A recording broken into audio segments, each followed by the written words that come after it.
거듭난 하나님 아들의 정체성 구원 프로젝트 50번째 시간입니다.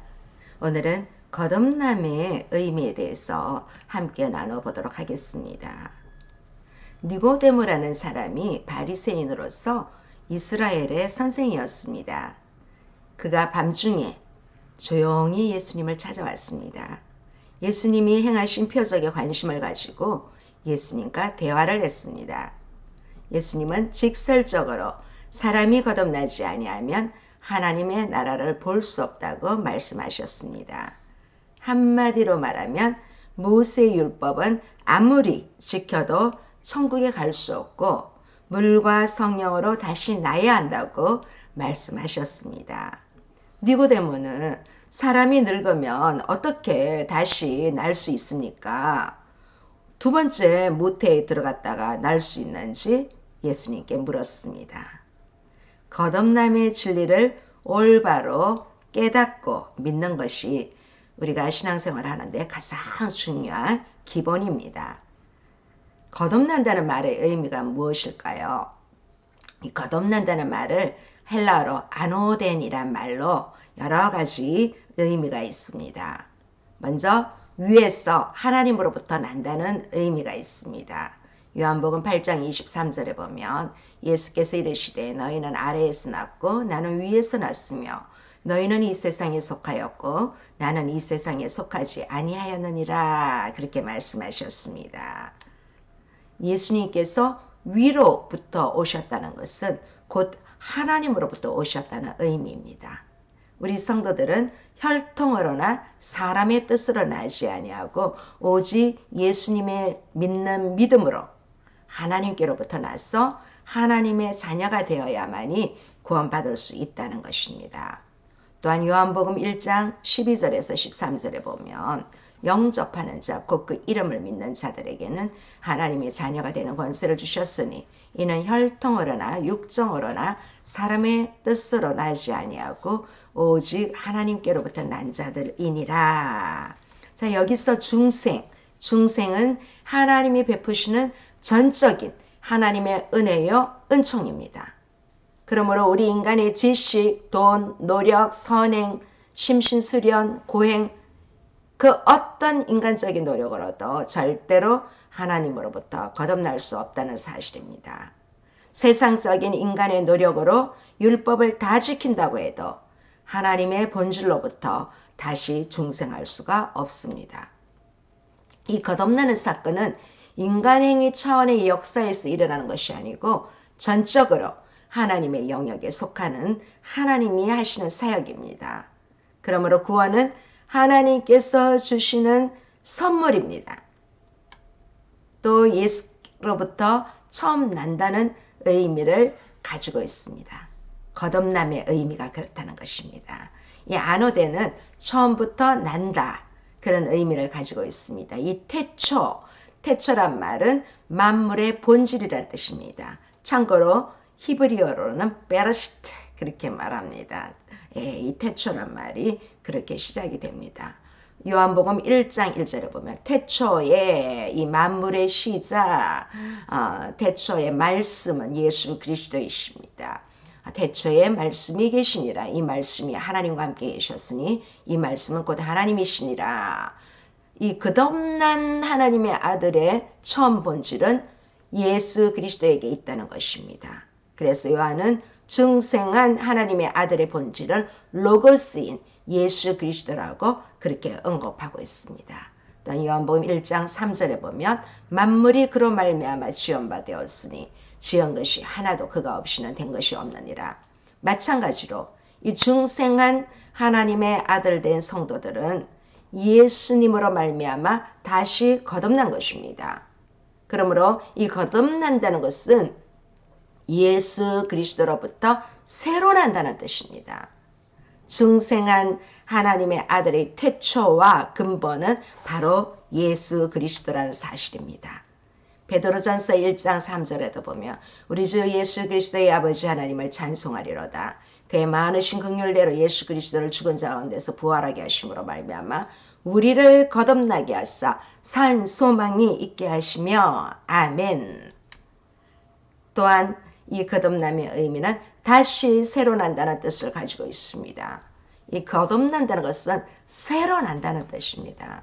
이 구약의 율법을 지키는 것으로는 하나님의 나라에 들어갈 수 없습니다. 성령으로부터 다시 새롭게 거듭나야 합니다. 또한 다시 새로 난다는 것은 타락한 옛사람을 고쳐서 천국 데리고 가는 것이 아니라 삼위일체 하나님께서 새로 창조하는 것을 의미합니다. 갈라디아서 6장 15절에 보면 할례나 무할례가 아무것도 아니로되 오직 새로 지으심을 받은 것만이 중요하니라. 이 옛것인 구약의 율법을 지킴으로 거기서 나는 의는 자기의, 나의 의이기 때문에 그것 가지고는 절대로 천국에 들어갈 수 없습니다.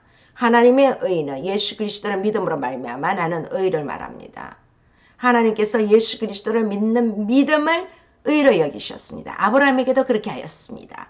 하나님의 의인 믿음으로 말미암는 의를 가져야만이 우리가 천국 갈 수 있습니다. 로마서 10장 2절 3절에 보면 내가 증언하노니 그들이 하나님께 열심히 있으나 올바른 지식을 따른 것이 아니니라. 하나님의 의를 모르고 자기의 의를 세우려고 힘써 하나님의 의에 복종하지 아니하였느니라. 그러면 어떻게 거듭납니까? 먼저 말씀으로 거듭나야 합니다. 이 성경에서 물은 말씀을 의미합니다.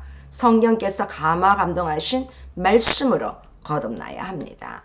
에베소서 5장 26절에 보면 이는 곧 물로 씻어 말씀으로 깨끗하게 하사 거룩하게 하시고 베드로전서 1장 23절에도 너희가 거듭난 것은 썩어질 시로 된 것이 아니요 썩지 아니할 시로 된 것이니 살아있고 항상 있는 하나님의 말씀으로 되었느니라. 또한 성령으로 거듭나야 합니다.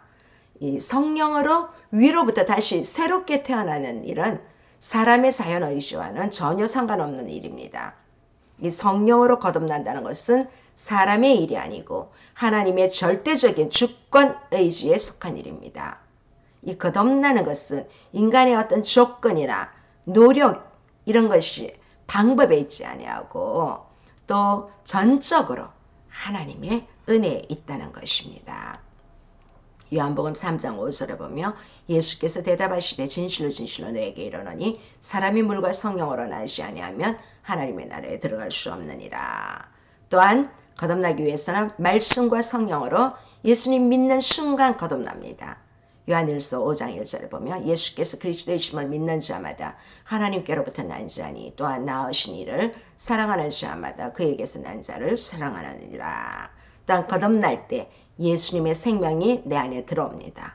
요한복음 1장 4절에 보면 그 안에 생명이 있었으니 이 생명은 사람들의 빛이라.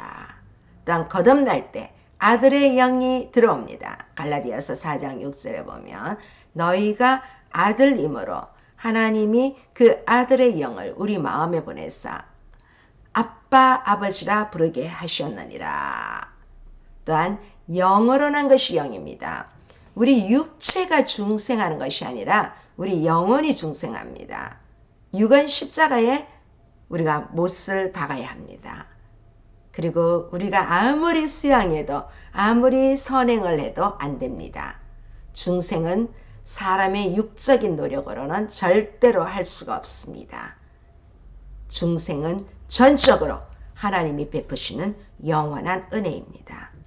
요한복음 3장 6절에 보면 육은 헬라어로 사르크스 그렇게 말합니다. 육으로 난 것은 육이요 영은 프니우마 영어로 난 것은 영이니 육은 아무리 개수해도 육이고 성령으로부터 난 것이 영입니다. 그러므로 타락한 우리 영혼이 말씀과 성령으로 거듭나야만이 구원을 받고 천국 갈 수 있다는 사실입니다. 이 중생은 결론적으로 하나님이 하시는 일입니다. 이 거듭나야 하겠다는 말에 반드시의 뜻을 갖고 있는 헬라어 데이가 강조되어 있습니다. 반드시 필수적으로 거듭나야만이 천국에 갈 수가 있습니다. 그래서 이 거듭나는 것은 이 인간적인 행함과 노력으로 나아지는 것이 아니라 이 거듭난다는 자체가 수동태로 되어 있습니다. 이 성령에 의해서 위로부터 본질적으로 새롭게 출생되어지는 것을 의미합니다. 이렇게 중생은 하나님께서 우리가 중생하도록 말씀과 성령으로 은혜를 베푸실 때만이 되어집니다. 그러므로 중생은 오직 하나님께로부터 받을 수만 있지 우리 인간의 노력과 선행으로 내가 만들어 가는 것이 절대 아닙니다. 자, 오늘은 거듭남의 의미에 대해서 한번 알아보았습니다. 다음 시간에는 하나님으로부터 난 자에 대해서 알아보도록 하겠습니다. 오늘도 함께 해주셔서 감사합니다.